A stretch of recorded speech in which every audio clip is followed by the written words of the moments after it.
mendengarkan podcast ini. Mengapa manusia harus mati? Biasanya jawabnya adalah karena manusia telah jatuh dalam dosa. Tetapi kenapa harus mati? Mengapa Tuhan memberi hukuman mati? Saudara, begitu baiknya Tuhan yang mengasihi makhluk ciptaannya ini, hukuman atau penaltinya pun masih memuat berkat dan pengharapan. Kalau selama ini kita memandang kematian sebagai satu fatalistik, seakan-akan kematian jasmani itu merupakan klimaks dari murka dan hukuman Allah. Ternyata tidak, saudara. Kematian itu solusi, jalan keluar agar manusia masih memiliki pengharapan, memiliki dunia lain yang lebih baik. Kematian justru merupakan jalan keluar supaya manusia tidak mengalami musibah yang lebih berat, bencana yang lebih fatal, yaitu maut. Maut adalah kematian kedua.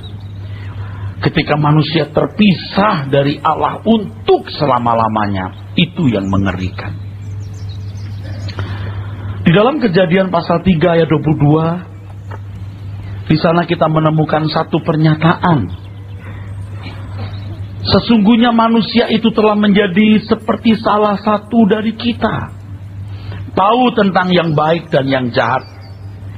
Maka sekarang jangan sampai ia mengulurkan tangannya dan mengambil pula dari buah pohon kehidupan itu dan memakannya sehingga ia hidup untuk selama-lamanya. Tuhan menghindarkan manusia dari makan buah kehidupan supaya manusia tidak hidup untuk selama-lamanya. Ayat ini atau teks ini memberikan kesan seakan-akan Tuhan tidak menghendaki manusia hidup untuk selama-lamanya. Tapi sebenarnya kita harus memahami dengan cerdas maksud ayat itu, saudara. Allah bukan tidak ingin manusia hidup untuk selama-lamanya. Jelas Allah menghendaki itu. Tetapi hidup untuk selama-lamanya dalam atau dengan kualitas yang baik, bukan dengan kualitas yang buruk. Ini sejajar dengan apa yang tertulis dalam Kejadian pasal 3 ayat 5, saudaraku, ketika ada dialog antara Lucifer ya, atau ular yang adalah personifikasi dari Lucifer atau iblis dan Hawa. Ular berkata, kalau kamu makan buah ini, kamu menjadi seperti Allah, tahu apa yang baik dan jahat. Makanya Allah melarang makan buah itu. Saudara, Allah bukan tidak ingin manusia seperti Allah. Allah bukan tidak ingin manusia tahu apa yang baik dan jahat. Allah mau manusia seperti Bapaknya dan tahu apa yang baik dan jahat dari perspektif, dari sudut pandang dan kebenaran Allah. Saudaraku sekalian, tetapi iblis juga punya sudut pandang atau perspektif. Iblis juga mau seperti Allah dan punya understanding. Nah, saudara, Tuhan tidak ingin manusia menjadi seperti Allah dengan pengertian yang keliru. Allah bukan tidak ingin manusia tahu apa yang baik dan jahat, tapi harus tahu apa yang baik dan jahat dari understanding Allah. Allah bukan tidak ingin manusia menjadi seperti Dia. Justru Allah menghendaki manusia seperti Dia. Sebab manusia diciptakan menurut gambar dan rupa Allah. Tselem Demuth. Kalimat itu luar biasa, saudaraku. Tselem Demuth. Kalau Tselem itu artinya manusia memiliki unsur-unsur yang ada pada Allah, juga ada pada manusia, pikiran, perasaan, dan kehendak. Sedangkan Demuth itu bicara soal kualitas atau mutu. Bapak Ibu harus tahu bahwa manusia diciptakan Allah bukan dalam kondisi statis atau dalam keadaan statis, tetapi progresif. Pikiran, perasaan, kehendak manusia harus ditingkatkan dalam progresivitas. Dan Allah mau manusia yang diciptakan ini bertumbuh terus, akhirnya menjadi segambar dengan Dia. Dalam istilah Latin yang terkenal, imago Dei, in His own image, segambar dengan Allah. Nah, saudaraku sekalian, jadi firman Allah dalam Kejadian 3:22 tadi, manusia jangan petik buah itu, ya. Nanti manusia akan hidup selama-lamanya. Bukan Allah tidak menghendaki manusia hidup selama-lamanya. Allah menghendaki, tapi dalam kualitas yang baik. Tapi karena manusia telah jatuh dalam dosa, dan ingat, bumi telah terkutuk. Bumi tidak lagi menjadi tempat hunian yang ideal. Bumi tidak lagi menjadi tempat menetap yang baik. Maka Allah harus bunuh manusia, mati. Kematian itu jadi tidak fatalistik, sebab masih ada kehidupan di balik kematian itu. Kematian hanya menjadi masa tunggu, penampungan sementara atau intermediate state, Hades, untuk sementara waktu, saudaraku sekalian. Sambil menunggu nanti ada seorang pahlawan yang akan datang dan menyelamatkan manusia. Nah,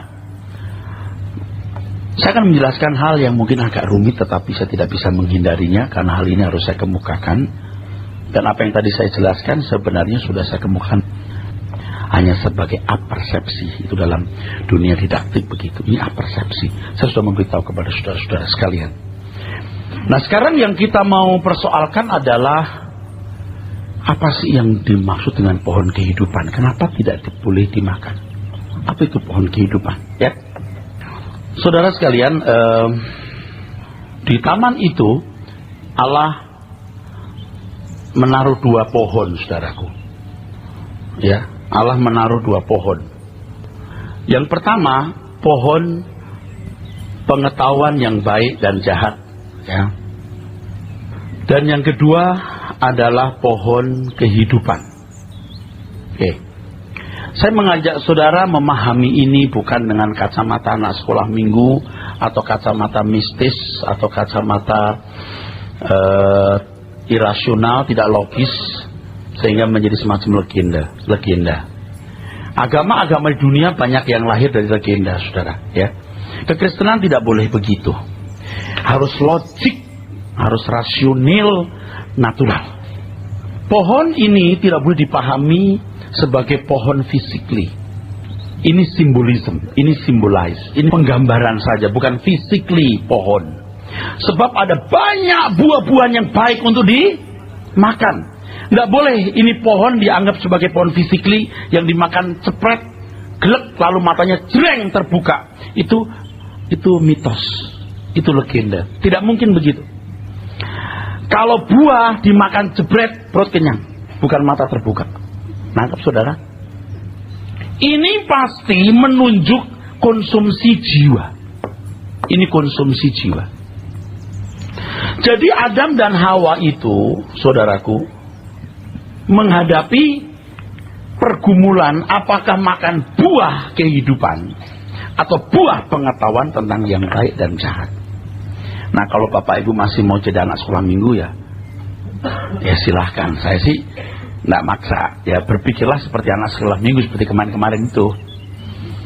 Tapi kalau saudara berpikir dewasa, mari saya tunjukkan kepada saudara. Ini banyak hal yang harus dirubah. Misalnya begini, kalau Bapak Ibu membayangkan taman Firdaus itu dulu taman yang dikelilingi oleh tembok, lalu jalan setapaknya diatur, ada pohon-pohonan yang udah diatur, ada rumput yang bisa ditiduri, ya, seperti taman mini. Enggak, bukan begitu. Yang namanya taman itu bumi ini. Kalau saudara di Alkitab sering mendengar kata Firdaus, ya. Firdaus itu artinya bukan nama, itu taman artinya. Firdaus. Ini artinya taman dari kata pardes dalam bahasa Ibrani. Paradeisos Yunani. Jadi Firdaus. Ini artinya park or garden. Jadi Adam dan Hawa itu, saudara, itu juga tinggalnya pasti di bukit-bukit, di batu, masih zaman batu. Bayangkan Anda, jangan Adam udah nyaman, tidak. Zaman batu. Manusia menemukan kemah, beternak, lalu punya perkas besi, baru cucu-cucu Adam. Zaman Yabal, Yubal, Tubal, Kain baru ditemukan.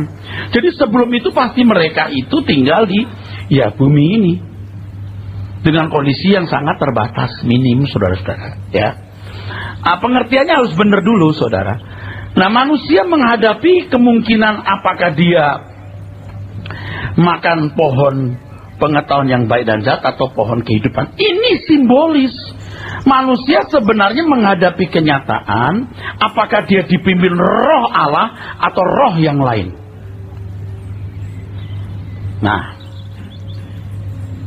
kalau sudah tanya kepada saya, gimana Pak jalannya, caranya manusia dipimpin roh Allah? Bapak Ibu saudara-saudara sekalian, di perjanjian lama kita menemukan di Kejadian pasal 6, ya, roh Allah itu undur dari manusia, ya. Percaya yang saya katakannya, ayatnya udah benar, nggak mungkin salah. Jadi ketika anak-anak Set, itu anak-anak Allah, kawin campur dengan anak-anak manusia, itu roh Allah baru undur, ya. Oke lah, dibaca dulu Kejadian pasal 6 ayat 1 sampai 3, saudaraku sekalian. Ketika manusia itu mulai bertambah banyak jumlahnya di muka bumi, dan bagi mereka lahir anak-anak perempuan, maka anak-anak Allah melihat bahwa anak-anak perempuan manusia itu cantik-cantik. Lalu mereka mengambil istri dari antara perempuan-perempuan itu, siapa saja yang disukai mereka. Berfirmanlah Tuhan, Rohku tidak akan selama-lamanya tinggal di dalam manusia, karena manusia itu adalah daging, tapi umurnya akan 120 tahun saja. Oke, Bapak Ibu, perhatikan ya, penjelasan saya sekilas ini atau awal-awal ini kesannya hanya mengisi pikiran. Tapi kalau nanti lengkap baru Anda tahu implikasi dari apa yang saya jelaskan. Implementasinya apa dalam hidup, baru saudara akan tahu. Sebab kalau hanya mengisi pikiran, nggak perlu deh ya jadi ahli Taurat saja atau teolog. Tapi harus ada implementasi, harus ada yang jelas, implikasi yang jelas, sehingga hidup kita diubah. Kalau nggak diubah, buat apa kita kumpul, ya? Nah, saudara bisa melihat di sini bahwa Adam dan Hawa punya anak, Kain dan Habil. Habil dibunuh oleh Kain, diganti Set. Nah, roh Allah itu masih memimpin di sini. Di antara anak-anak Set ini ada yang namanya Henok. Ini diangkat Tuhan loh, hidup-hidup. Prestasi dari anak-anak Set itu luar biasa. Kenapa disebut anak-anak Allah? Alkitab berkata, yang dipimpin roh Allah, Roma pasal 8, adalah anak Allah. Sedangkan Kain ini pembunuh, ini disebut anak-anak manusia. Ketika terjadi kawin campur, saudaraku, di sini kawin campur, rohku tidak bersama-sama lagi. Roh Allah undur. Nanti roh Allah akan kembali diturunkan menjadi meterai, tustil, esfrakistete dalam bahasa aslinya, artinya akan dimeteraikan. Itu nanti pada zaman ketika Tuhan Yesus menebus dosa manusia. Nah, kita semua bisa dapat meterai Roh Kudus itu, ya. Oke. Nah, kembali kepada yang pertama dijelaskan tadi, bahwa mereka harus memilih dipimpin roh Allah atau dipimpin bukan roh Allah. Sampai sini nangkep, saudara? Masih ikutin saya? Nah, rupanya manusia jatuh dalam dosa. Roma 3 ayat 23. Dosa di sini, saudara, dosa di sini itu sebenarnya tidak punya pengertian jahat. Dari teks aslinya, hamartia. Hamartia. Itu artinya hanya meleset. Tidak kena sasaran. Sasarannya apa? Sebenarnya manusia sasarannya adalah seperti Allah. Punya kemuliaan Allah. Punya hakikat seperti Bapa, like Father, like Son. Seperti yang tadi saya kemukakan, saudaraku sekalian. Supaya manusia punya demos, kualitas seperti Allah. Bukan hanya punya pikiran, perasaan seperti Allah, tapi juga kualitas. Tapi kualitas belum sampai jatuh, meleset. Meleset artinya tidak kena sasaran. Nah, meleset bukan berarti manusia jadi rusak total, tidak. Selama entah berapa ribu tahun, berapa juta tahun mereka di Taman Eden, dalam pergumulan itu, Allah telah mengajarkan juga pasti norma-norma, kebaikan-kebaikan, sehingga manusia tidak kehilangan kemuliaan manusia, tapi kehilangan kemuliaan Allah. Padahal yang ditargetkan adalah manusia seperti Allah, dengan understanding seperti Allah. Gagal, meleset. Tapi manusia tidak rusak sama sekali. Buktinya apa? Di dunia ini sebelum zaman Yesus, ada agama-agama yang lahir di India, di Cina, filosofi, etika di Cina, 4 jempol, yang melahirkan orang-orang beretika, melahirkan orang-orang baik. Kalau Anda melihat film-film silat, keluhuran pribadi-pribadi tokoh-tokoh itu menunjukkan kehebatan, keluhuran pribadi manusia yang kemuliaannya belum hilang. Tapi maksud Allah bukan kemuliaan manusia, kemuliaan Allah. Makanya meleset udah. Nah, keselamatan dalam Yesus Kristus itu hendak membawa manusia kepada kemuliaan Allah, bukan hanya jadi orang baik. Nah, kalau baik aja kagak, lu siapa gua nanya? Kalau baik aja saat tidak, you mau jadi apa? Ya, tapi kita kan diselamatkan bukan karena perbuatan baik. Oh iya, kita diselamatkan bukan karena perbuatan baik. Tuhan Yesus datang ke dunia bukan karena kita baik, saudaraku. Dia memberi anugerah, pemberian cuma-cuma. Setuju? Tapi orang yang diselamatkan pasti dibawa kepada kemuliaan Allah. Tapi baik saja tidak, gimana you mau mulia seperti Allah? Oke, saya teruskan ya. Kita masih nanya lagi, apa itu pohon kehidupan? Belum dijelaskan kan? Oke. Kalau pohon pengetahuan tentang baik dan jahat ini bicara soal understanding, perspektif atau sudut pandang iblis yang membuat manusia menjadi luncas, lalu apa itu pohon kehidupan? Pohon kehidupan itu, saudara, sebenarnya adalah hakikat Allah. Hakikat Allah atau kebenaran Allah. Pohon kehidupan itu kebenaran Allah. Kebenaran Allah itu menyangkut hakikatnya. Kalau saya di rumah misalnya sebagai ayah berkata, tidak boleh pulang di atas jam 10 malam.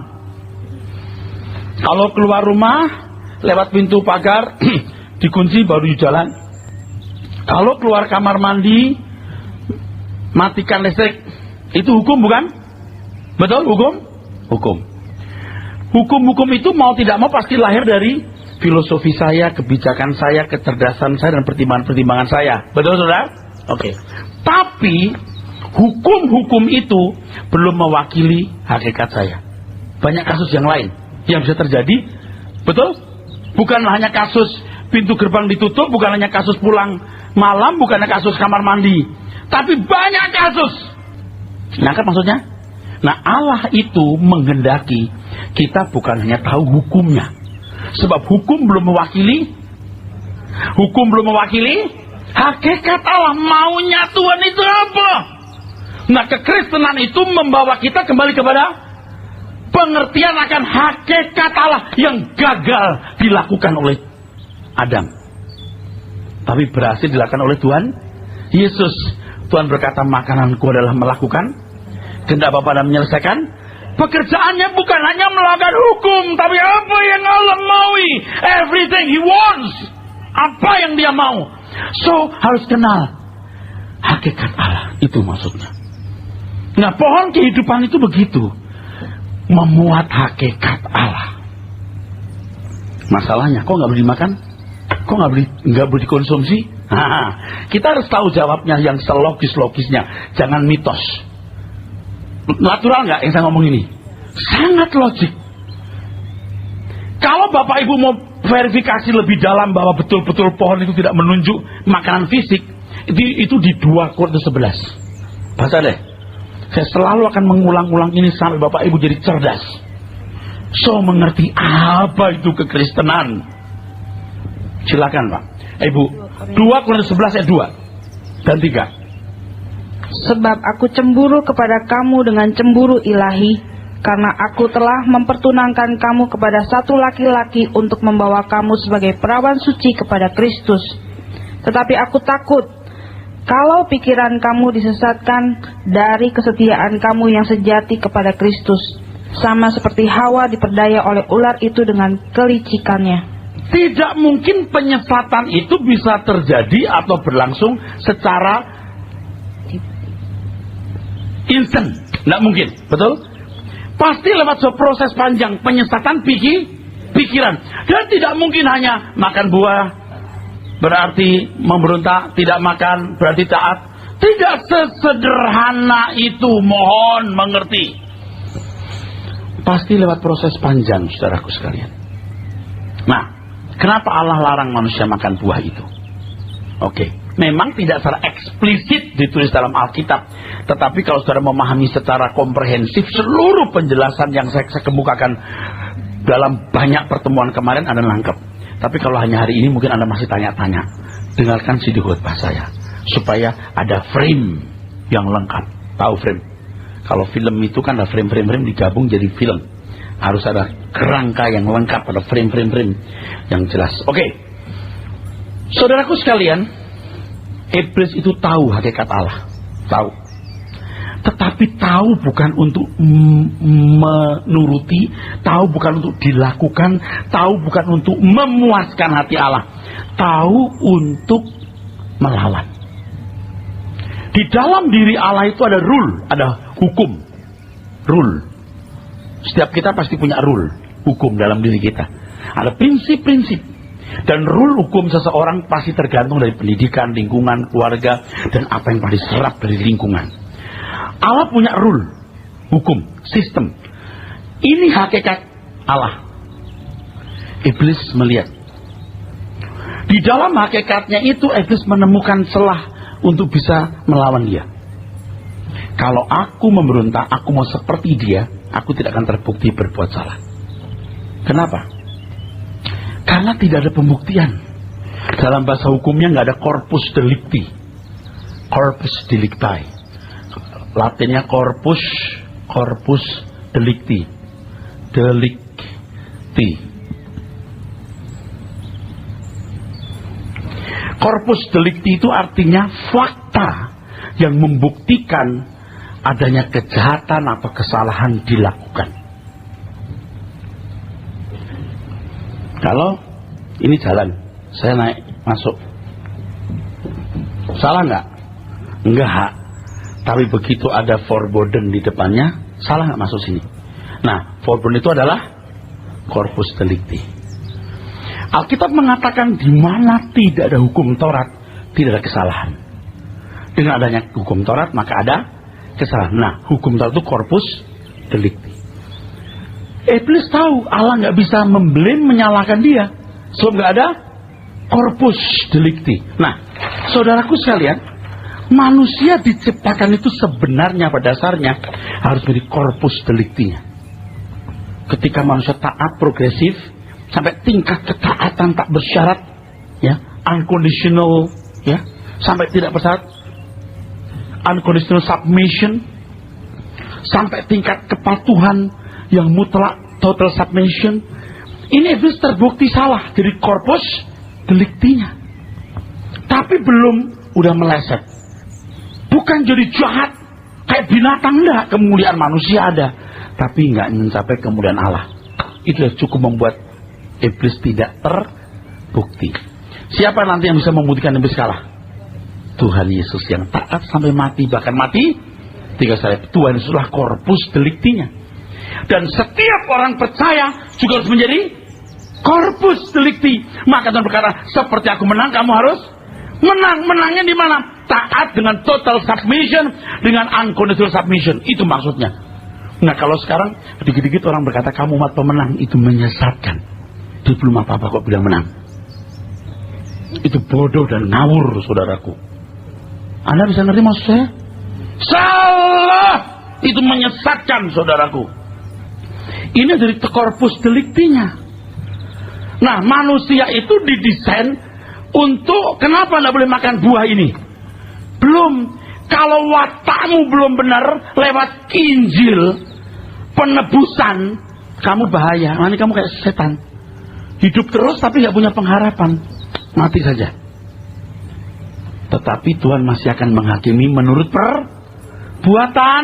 Lalu bisa masuk kehidupan yang akan datang. Kalau saya bilang masuk surga nggak rela, kayak Ayub. Itu kan bukan zamannya, bukan orang Yahudi Ayub itu. Dan tokoh-tokoh lain di perjanjian lama yang tidak pernah mengenal penebusan dalam darah Yesus Kristus, tapi berbuat baik, mereka boleh masuk dunia akan datang. Bukan masuk neraka. Boleh masuk dunia akan datang, tapi bukan menjadi anggota kerajaan. Sebab yang menjadi anak-anak anggota kerajaan, mereka-mereka yang seperti Bapak, like Father, like Son, yang seperti Yesus yang menang. Oke, nangkep maksudnya? Ada warga kerajaan surga, ada buah sulung roh, kata Alkitab. Nah, buah sulung roh itu kita. Kita yang mana? Kita yang mau tidak menyayangkan nyawa. Sebab yang menang adalah mereka yang tidak menyayangkan nyawa. Yang bisa mengalahkan iblis cuma satu, cuma dua. Satu darah Yesus, yang kedua yang tidak menyayangkan nyawa. Nah, ini nanti saya singgung kalau waktunya cukup. Yang berani tidak punya keinginan kecuali memuliakan Allah. Baik makan, baik minum atau melakukan sesuatu yang lain, melakukan semua untuk kemuliaan Allah. Itu baru bisa jadi pemenang. Tapi siapa yang mau begitu? Tapi saya mau. Udah terlanjur bahasa begini. Saudara melihat manusia dari corpus delicti, ya, masih bersama saya, saudara. Hebat kan kebenaran itu? Hebat sekali. Maka saudara kalau mendengarkan CD khotbah saya, itu banyak harta yang nggak bisa beli pakai duit, nggak bisa.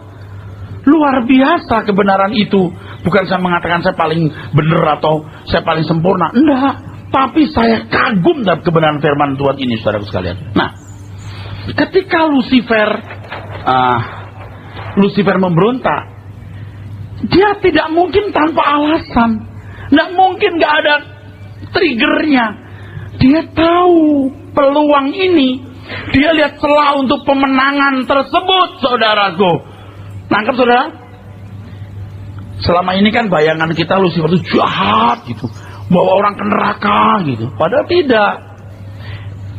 Tidaknya di mana? Lucifer memang jahat, tapi tidak bermaksud membawa orang ke neraka sebenarnya. Lucifer itu kalau bawa malaikat ke neraka, nggak ada malaikat yang mau ikut.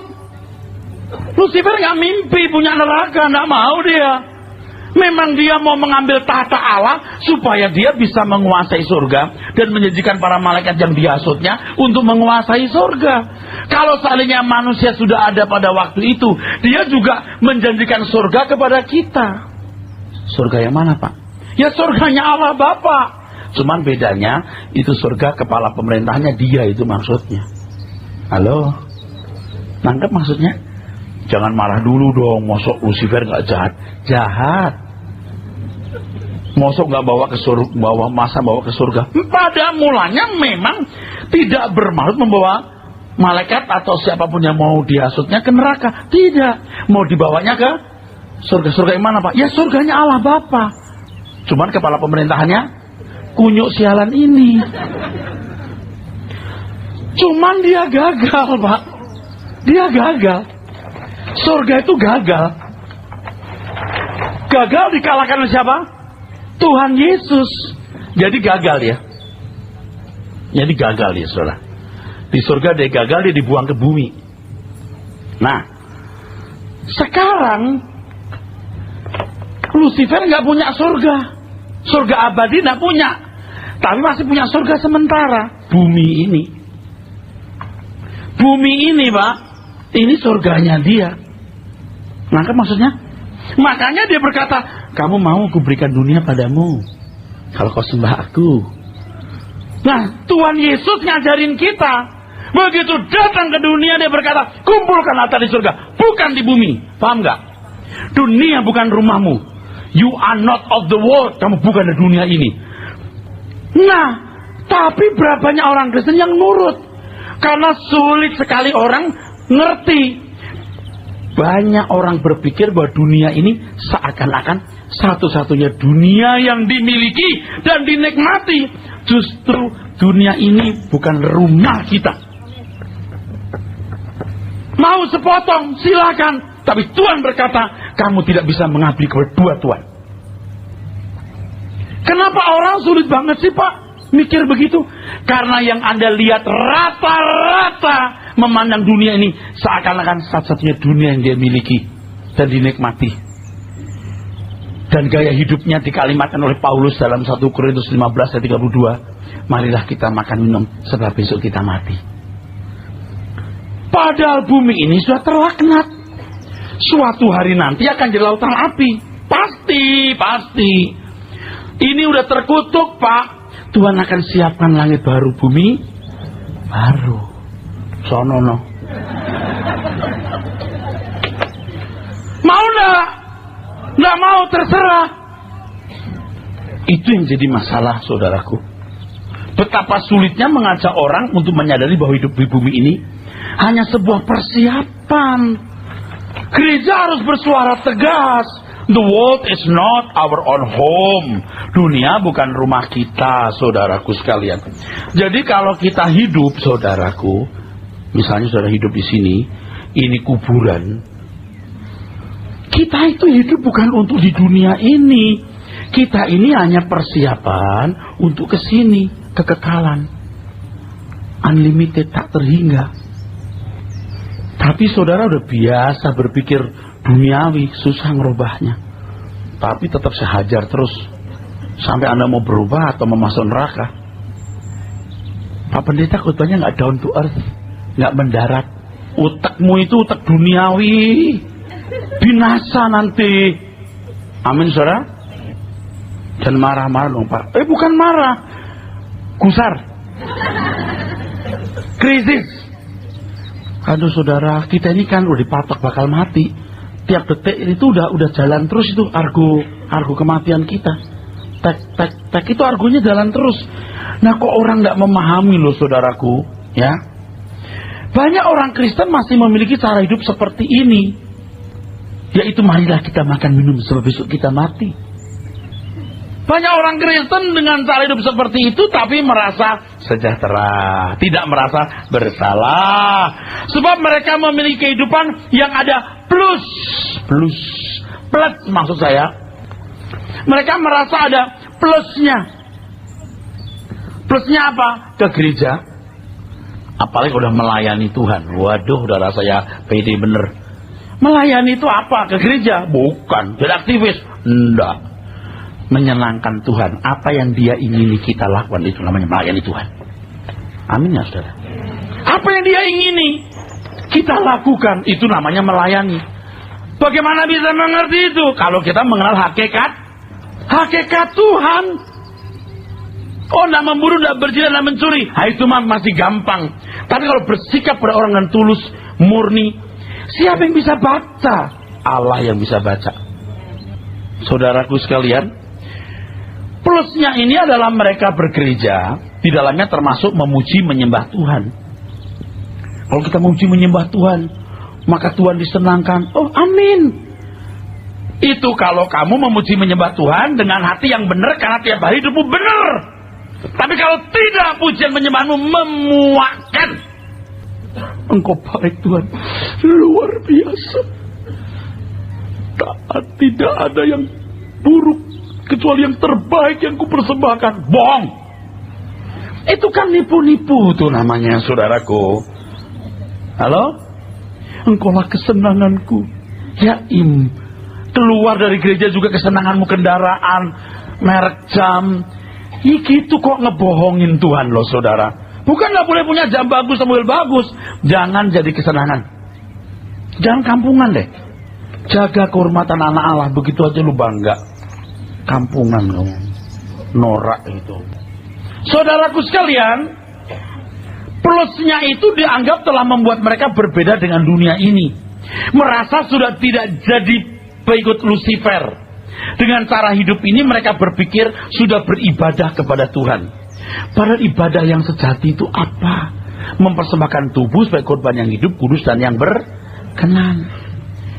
Nah, prinsip ibadah itu di Roma 11 ayat 36. Itu prinsip ibadah yang benar, saudaraku. Supaya kita ini sadar. Silahkan. Roma 11 ayat 36. Sebab segala sesuatu adalah dari Dia, dan oleh Dia, dan kepada Dia, bagi Dialah kemuliaan sampai selama-lamanya. Nah, sekarang saya mau jelaskan hal yang tidak sulit dimengerti, tapi sulit dilakukan. Kalau tadi sulit dimengerti, sekarang sulit dilakukan. Siap? Ayat ini sejajar dengan kalimat baik kau makan atau minum, lakukan semua untuk kemuliaan Allah. 1 Korintus 10:31. Pada dasarnya manusia tidak berhak memiliki hak sama sekali untuk hidup bagi dirinya sendiri. Anda mau terima? Silahkan. Nggak mau terima, jadi anak setan. Pada dasarnya manusia tidak memiliki hak sama sekali untuk hidup bagi dirinya sendiri. Nah, untuk mengurai ini menjadi kenyataan hidup, Anda harus belajar mati-matian. Saudaraku, harus diingat bahwa kejatuhan Lucifer ketika ia merasa memiliki hak untuk hidup bagi dirinya sendiri. Aku mau. Itu masalahnya. Yesaya 14 ayat 13-14. Engkau yang tadinya berkata dalam hatimu, Dalam hati. aku hendak naik ke langit, Aku hendak mendirikan tahtaku mengatasi bintang-bintang Allah, dan aku hendak duduk di atas bukit pertemuan. Sudah cukup. Ini gampang dimengerti tapi sulit dilakukan. Kalau tadi sulit dipahami, tapi sekarang ini sulit dilakukan, walaupun mudah dipahami. Banyak orang tidak memperhatikan gerak niatnya. Mereka merasa bahwa mereka berhak atas apa yang diingini hatinya, sehingga hal memuaskan keinginan itu menjadi irama sampai akhirnya nggak bisa diubah. Itu anak setan. Kalau anak Tuhan itu begini, makananku melakukan kehendak Bapa dan menyelesaikan pekerjaannya. Pak, apakah itu harga mati? Kebenaran itu selalu bulat. Sulit, saya mengerti. Saya pun juga memandang itu sulit. Tapi kita tidak boleh mengalah. Dulu waktu kita mau susun skripsi ya, lihat skripsi begitu banyak, apalagi pakai statistik, waduh, rasanya nggak mungkin. Tapi kita gila-gilaan kerja, selesai. Waktu mau menyusun tesis, wah rasanya, aduh, sekian ratus halaman, aduh, nekat, selesai. Susun disertasi, waduh, bisa 600 halaman. Buku-buku, referensi buku dalam bahasa Inggris minimal ya, dari 200 buku itu minimal 80%. Ya, kita Inggris juga tidak pinter-pinter amat. Aduh, rasanya nekat bisa. Mosok kita nggak mau nekat untuk yang seperti ini. Gelar kita tinggal, uang bakal kita tinggalkan juga. Mosok untuk nilai abadi yang kita bawa kita nggak bisa nekat. Amin. Amin. Ya ilah Pak, untuk bapak-bapak pria-pria mengejar wanita, dia keluar kampus jam 2 siang, Anda tunggu jam 10 sambil nongkrong di warung kopi depan kampus. Nekat. Udah dipanggil, hei Tin, buang muka, masih dikejar. Wah, dijemput sama papanya. Aduh, nggak mengalah dia. Kirim bunga mawar merah. Pada waktu konyen, ampun alai, dikasih itu bunga mawar merah. Bunga mawarnya dibuang, jebret. Wah, dilihat dibuang. Wah, nggak apa-apa, kirim kue. Nggak disentuh. Tanya pembantunya, dimakan nggak sama non? Enggak. Waduh. Kirim surat, kasih kata puisi, kirim lagi, biar mesti dia buang. Waduh. Tanya pembantunya, dikirim nggak Mbak? Dibaca nggak Mbak? Enggak, tuh dibuang tuh. Waduh, kirim lagi. Sekarang merah muda warnanya. Kremes dibuang. Habis dibuang dia pelungut lagi, dia baca. Mulai dah. Mulai hatimu terbuka. Sambil dia nyanyi, mari masuk. Mari masuk. Itu sambil nyanyi begitu tuh si Nona. Terus si Pia bilang, ku sungguh puas. Wah. Kalau untuk nona-nona yang kayak nano-nano, orang bisa ngejar gitu. Kenapa kalau untuk yang sempurna nilai abadi kita tidak mau? Kalau sampai tidak bisa diubahkan, Anda punya irama jiwa, seakan Anda berhak untuk memuaskan keinginan saudara, Anda jadi mempelai Lucifer. Menjadi mempelai Lucifer tidak harus jadi penjahat dulu, masuk penjara. Tidak perlu. Jadi orang baik-baik mengerti hukum, tetapi tidak menuruti kehendak Allah. Cukup itu. Maka iblis juga menciptakan manusia-manusia jahat, yang main pelacuran, yang berjudi, yang membunuh. Lalu orang Kristen lihat mereka begini, tuh jahat bener, gua lebih baik, tuh masuk neraka. Kalau saya juga. Dia tidak melakukan kehendak Allah kok. Apa yang baik, yang berkenan, dan yang sempurna. Pak Bu, kenapa kita nggak ambisi untuk yang begini ya? Kenapa kita ambisi untuk yang lain? Dan berani mempertaruhkan apapun untuk itu? Kenapa bukan untuk kesempurnaan yang punya nilai abadi? Untuk memiliki prinsip bahwa segala sesuatu dari Dia, oleh Dia, dan bagi Dia, memerlukan proses panjang dan berat. Jangan plus saudara itu saudara anggap sebagai bekal yang cukup orang masuk surga. Itu loh, ke gereja memuji menyembah Tuhan, jadi aktivis gereja dan masuk surga. Bukan.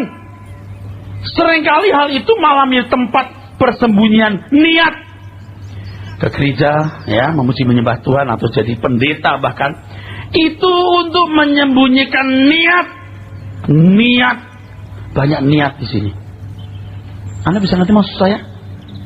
Plus saudara itu, nilai plus kita seringkali kita pakai menjadi tempat menyembunyikan apa? Niat, seakan-akan kita ini benar cari Tuhan, padahal satu niat dalam hati kita, saudaraku.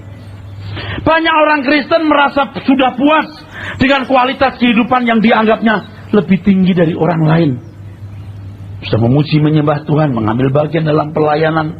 Nilai plus ini dianggapnya sudah cukup, apalagi kalau iblis membuat orang-orang jahat, wah dia punya pembanding. Dia komparasikan, dibandingkan orang lain. Dia merasa dirinya baik. Saudara, orang-orang Kristen seperti ini tidak mengerti keselamatan. Keselamatan adalah usaha Tuhan mengembalikan manusia kepada rancangannya atau tujuan awal Allah menciptakan manusia. Jadi kalau orang mengerti keselamatan begini, dia nggak bandingkan dirinya dengan orang lain. Dia bandingkan dirinya dengan Tuhan Yesus. Itu loh yang menang. Katakan amin. Yang seluruh niat hatinya ditujukan ke Tuhan. Jadi kita tuh begitu buka mata hidup di dunia ini. Begitu buka mata jebret. Yang kita lihat, wah punya duit itu enak. Punya pangkat itu terhormat. Punya rumah itu nyaman.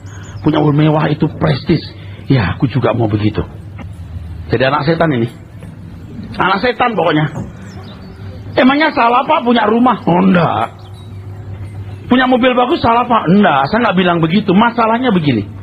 Ketika kita jadi anak Tuhan, kita mau berkata, baik aku makan atau minum, atau melakukan sesuatu, kulakukan semua untuk kebenaran Allah. Aku harus belajar memperbaiki watak dan karakterku.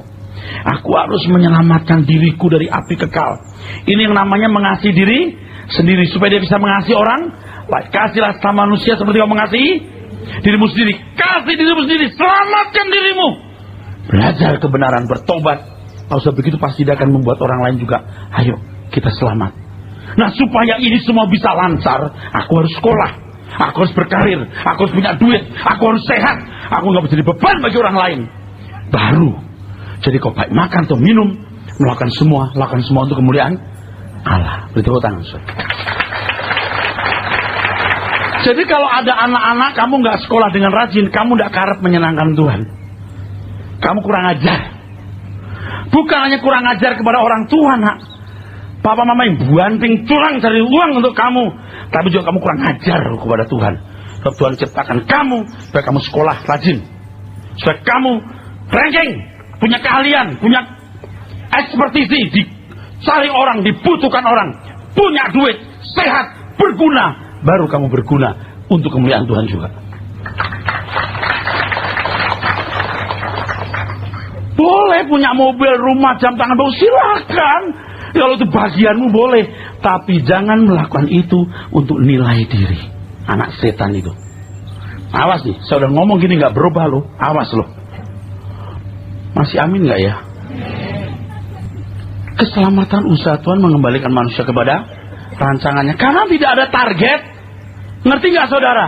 Kan kita membandingkan diri dengan manusia yang berdosa, yang nggak punya target. Harus bandingkan dengan Yesus.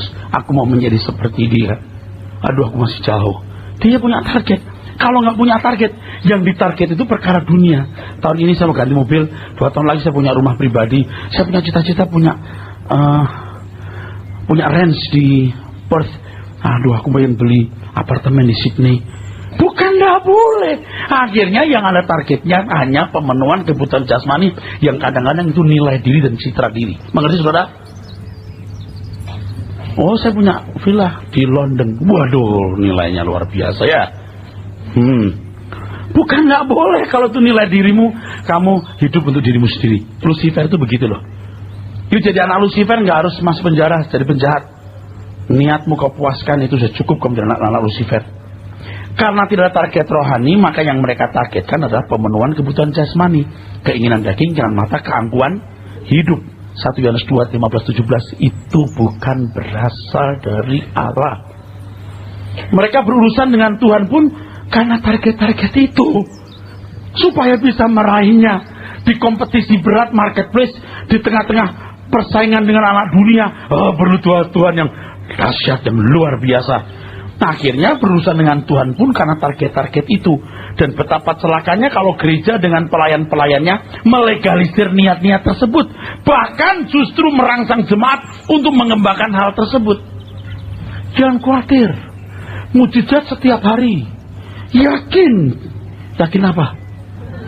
Klaim janjinya. Janji yang mana? Janji yang mana, saya mau tanya? Doa kamu akan dijawab. Isi doanya apa?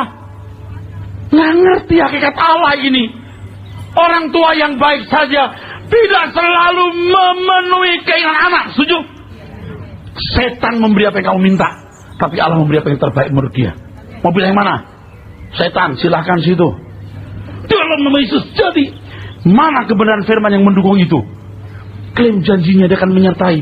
Dia hanya menyertai orang-orang yang melayani dia. Ketika terus mengatakan dia akan menyertai kamu sampai akhir zaman, dia berkata untuk orang yang pergi ikut bekerja bagi Tuhan. Allah akan memenuhi segala keperluanmu. Itu ucapan Paulus kepada jemaat Filipi yang ikut memikul beban pekerjaan Tuhan. Bukan seorang yang masih punya ambisi untuk dirinya sendiri. Kok Tuhan mau jadi kacung kampret? Tuhan menjadikan kacung kampret dia. Nah, akhirnya tidak sedikit gereja dan pelayan-pelayannya menawarkan jasa dengan doa. Doa, saya doakan. Pemberitaan firman-Nya, klaim janjinya. Ini kan merusak, saudaraku. Terserah situ deh. Ini banyak pendeta mau kasih angpau. Doanya, jual jasa. Dia tidak tahu dia dipakai setan untuk memperkuat niat-niat ini. Kalau orang yang benar, anak Tuhan yang benar, doanya adalah bukan kehendakku yang jadi, tapi kehendakmu lah. Dan orang seperti ini yang akan jadi miskin, Pak. Percaya nggak, saudara? Tidak mungkin dipermalukan Tuhan. Kau takut loh Allah yang punya langit dan bumi kok.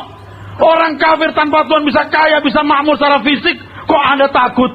Anda pasti disertai Tuhan. Tapi yang utama, dunia bukan rumahmu. Iblis cuma punya surga kecil, dunia ini. Nih, dia gagal punya surga di atas, dia punya surga kecil di sini. Ini surga Uranus atau Samayim, ini bumi, Earth. Ya, ini di lautan api, Pak. Kok kita mau yang di sini? Tahu nggak, kita bayar terus itu. Argo hidup kita, dan tek bakal mati habis. Tuhan berkati. Amin.